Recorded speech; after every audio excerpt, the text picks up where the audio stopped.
Spurt the Kobold, briefly serving as the guide to the Mighty Nine, led them down a tunnel of the Underdark, and then as the Mighty Nine were chit-chattering, kind of went off ahead on his own and entered a big giant cave that had two frost giants fire giants. Now Spurt is a CR 1/8 monster. Fire giants each are like a CR 9 monster.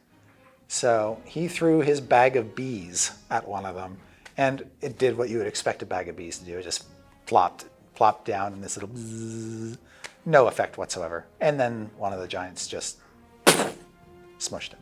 Spurt showed up for 15 minutes actually in an episode that was kind of very straight up to that point. So he was like this humorous interlude, I guess, for lack of a better term.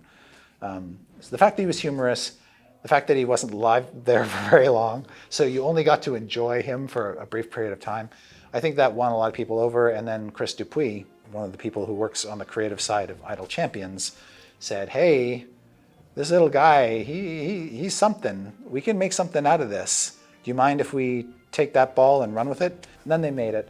And then they had their little gifs that they did showing Spurt being smashed with the big hammer, and it's like, yes. Why do they fall in love with Spurt so much? Because he tries.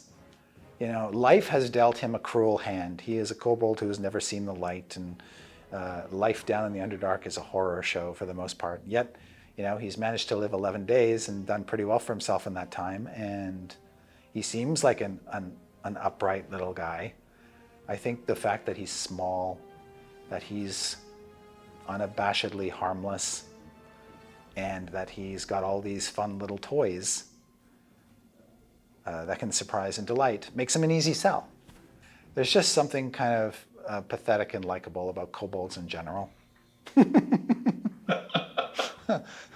Because they are on the absolute weakest spectrum of humanoid life. It's like you can't find a humanoid character really who's any weaker than a kobold. Weaker than a kobold would be a terrible insult.